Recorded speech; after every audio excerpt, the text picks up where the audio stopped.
انسانی ہمدردی کے عالمی دن پہ بات کرنی ہے۔ مجھے یاد آتی ہے پاکستان کی وہ خوبصورت اور نامور شخصیت، اللہ تعالیٰ ان کو جنتوں میں جگہ دے، عبدالستار ایدھی۔ بہت سال پہلے، بہت سی دہائیوں پہلے انہوں نے ایک جذبے کے تحت کام شروع کیا۔ 1951 میں ایک ڈسپینسری کا آغاز کیا اور اس ڈسپینسری میں وہ دوائیاں رکھ کے مریضوں کی خدمت اور ان کے علاج معالجے کے لیے کوشش کیا کرتے تھے۔ ان سے انسپریشن پوچھی گئی کہ کہاں سے آئی، تو وہ کہتے کہ جب میری والدہ مجھے چند ٹکے دیا کرتی تھیں تو ان میں سے میں کچھ بچایا کرتا تھا اور میں لوگوں کی مدد کرنے کی کوشش کرتا تھا۔ اور پھر جب ڈسپینسری تک معاملہ آیا تو پھر جب ڈسپینسری میں وقت ختم ہو جاتا تھا تو وہ سو جایا کرتے تھے باہری ڈسپینسری کے کہ اگر کسی کو ایمرجنسی میں ضرورت پڑ جائے تو وہ کام آ سکیں گے۔ سلسلہ بڑھا اور پھر کسی چند ایک مخیر حضرات کی مدد کی وجہ سے ایک ایمبولنس بنائی گئی اور وہ دن بھر ایمبولنس خود ڈرائیو کیا کرتے تھے اور لوگوں کی مدد کے لیے کہیں خدا نخواستہ کوئی حادثہ ہوتا تھا اور کوئی زخمی ایسا ہوتا تھا اسے پہنچانے کا کام کیا کرتے تھے۔ یہ جذبہ ہمدردی کا دوسروں کے کام آنے کا اتنا بڑھتا گیا، بڑھتے دنیا کا سب سے بڑا ambulance network Abdul Sattar Edhi کی جانب سے قائم کیا گیا۔ اور یہ ہمارے پاس ایک مثال ہے، ایسی بہت سی مثالیں موجود ہیں۔ اگر ہم دین اسلام کا ذکر کریں، اپنے خوبصورت مذہب کا نام لیں، تو بہت سی مثالیں، بہت سی تعلیمات، بہت سے ایسے کام کرنے کو ملتے ہیں جو نبی مکرم صلی اللہ علیہ وآلہ وسلم نے اپنی زندگی میں ہمیں کر کے دکھائے ہیں، اور پھر اس کو ہی سبق لیتے ہوئے مسلم ہو یا نان مسلم ہو سب نے اپنانے کی کوشش بھی کی ہے، جہاں جہاں انسانی ہمدردی کا جذبہ ہو۔ آج انسانی ہمدردی کا یہ عالمی دن ہے، اس پہ ہمیں بات کرنی ہے۔ دنیا بھر میں اس میں تقریبات کی جا رہی ہیں، گفتگو کی جا رہی ہے اور ایسے لوگوں کو خراج پیش کیا جا رہا ہے کہ جو انسانی ہمدردی کے تحت کام کرتے کرتے اپنی جانیں بھی پیش کر چکے ہیں۔ خوبصورت شخصیات میں نے مدعو کر رکھی ہیں اور ان کو اپنے پروگرام میں شامل کریں گے۔ ہمارے ساتھ موجود ہیں عثمان خالد شیخ پوری صاحب، عالم دین ہیں، درس و تدریس کے شعبے سے وابستہ ہیں، یہ ہمارے پاس تشریف فرما ہے، ان کو خوش آمدید کہیں گے۔ سر السلام علیکم۔ وعلیکم السلام سر، کیسے ہیں سر آپ؟ خیریت سے؟ تھینک یو ویری مچ، آپ سب سے پہلے تشریف لائے، کیونکہ یہ وہ ٹائم ہوتا ہے کہ آفیسز جانا، اپنے کاروبار پہ جانا جام پیک ہوتا ہے، رش ہوتا ہے، لیکن وقت نکالنا مشکل ہوتا ہے۔ Thank you very much. Sir آپ کا شکریہ، آپ نے مدعو کیا جی۔ پلیئر ہیونگ یو جی۔ سر آغاز کرتے ہیں گفتگو کا اس دن کے حوالے سے کہ انسانی ہمدردی کا جو عالمی دن ہے، آپ انسانی ہمدردی سے مراد کیا لیتے ہیں، یا ہم جب بات کریں تو ہے کیا انسانی ہمدردی؟ بسم اللہ الرحمن الرحیم۔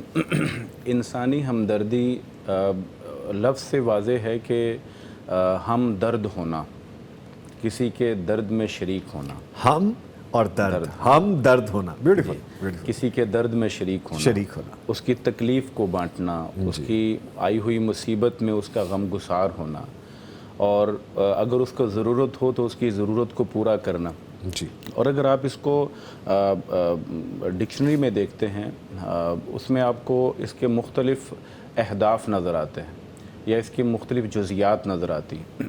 ایک تو یہ ہے کہ اس میں احترام انسانیت شامل ہے جی، اس میں لوگوں کا دکھ درد بانٹنا شامل ہے، اس میں مصیبت میں کسی کے کام آنا شامل ہے، اس میں کسی کی مالی مدد شامل ہے، اور اسی طرح اس میں اپنے مفادات کو چھوڑ کر اپنے آپ پر کسی کو ترجیح دینا شامل ہے۔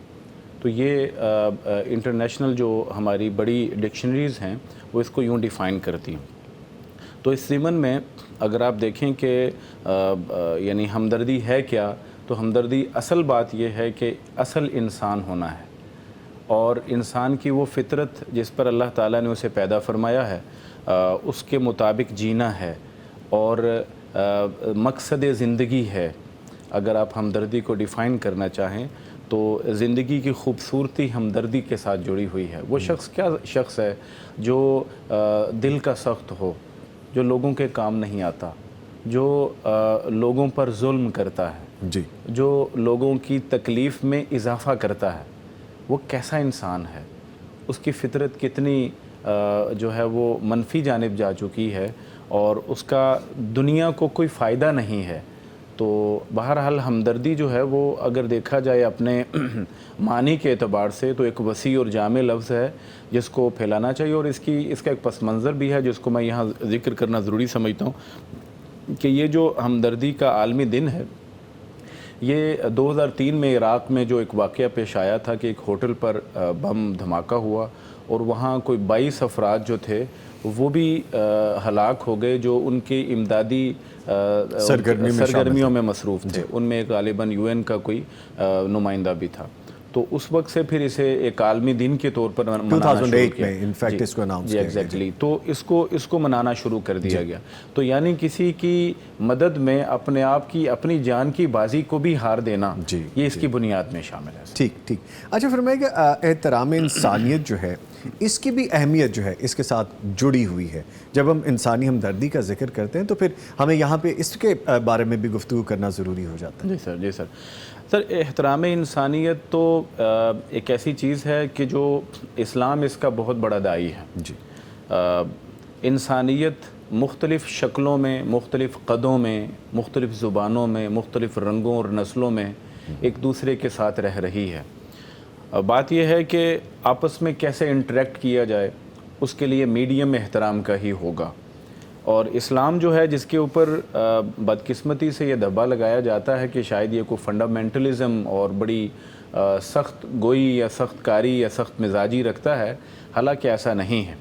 اسلام جو ہے وہ احترام کے اعتبار سے اتنا زیادہ انڈورس کرتا ہے اس کو کہ رسول اللہ صلی اللہ علیہ وسلم تو کسی ایک شخص کی عدم موجودگی میں ایسی بات کو کہنا جو صحیح اور درست ہے، حق ہے، حقیقت پر مبنی ہے، اس کو بھی غیبت کہتے ہیں۔ اور غیبت کا جو جرم ہے، اس کی سزا یا اس کی اگر وضاحت کی گئی ہے قرآن مجید سورہ حجرات میں تو وہ یہ ہے کہ جیسے ایک شخص اپنے مردہ بھائی کا گوشت نوچ رہا ہو۔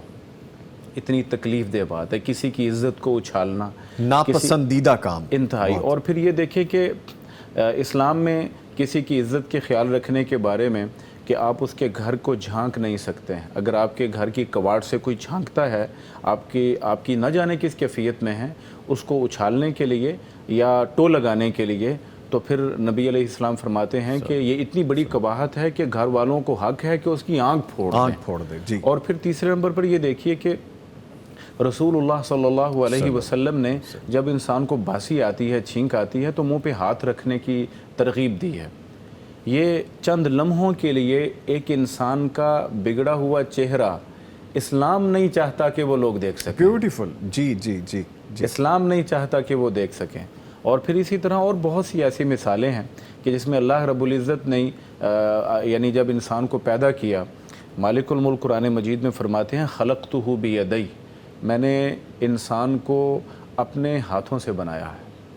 اللہ اکبر۔ یہ اس کے یعنی بنانے کے لیے تو مالک الملک جو ہیں وہ کن کہتے، بن جاتا، بننا تھا بلا شبہ۔ لیکن یہ کہ اپنے ہاتھ، یہ تکریم انسانیت یہاں سے سمجھ آنی چاہیے۔ رسول اللہ صلی اللہ علیہ وسلم نے منہ پر مارنے سے منع فرمایا ہے، کسی کو گالی دینے سے منع فرمایا ہے، کسی کو برا بھلا کہنے سے منع فرمایا ہے۔ اور اپنی زندگی بھی نبی علیہ الصلوۃ والسلام کی ایک صحابی فرماتے ہیں کہ ما رأیت اکثر تبسما من وجہ رسول اللہ، میں نے نبی کریم صلی اللہ علیہ وسلم سے بڑھ کر کسی کو ہنس مکھ دیکھا ہی نہیں اپنی زندگی میں۔ پوری زندگی میں نبی علیہ السلام کی شخصیت میں یہ کتنا خوبصورت پہلو ہے کہ ہمیشہ مسکراتا ہوا چہرہ، ہمیشہ تکلیفوں، آلام اور درد کی کیفیت میں بھی جو ہم آج بات کر رہے ہیں اس میں بھی مسکراتا ہوا چہرہ ہے، وہ دنیا کے سامنے پیش ہو رہا ہے۔ تو اسلام جو ہے وہ احترام انسانیت کا سب سے بڑا داعی ہے، اور ایسا شخص جو انسان کا احترام کرنا نہیں جانتا ہے، میں سمجھتا ہوں کہ اسے اسلام کا سر نو مطالعہ کرنا چاہیے۔ اور یہاں سر ایک بات بڑی اہمیت کی حامل ہے، سوری میں آپ کی بات کٹ کر رہا ہوں۔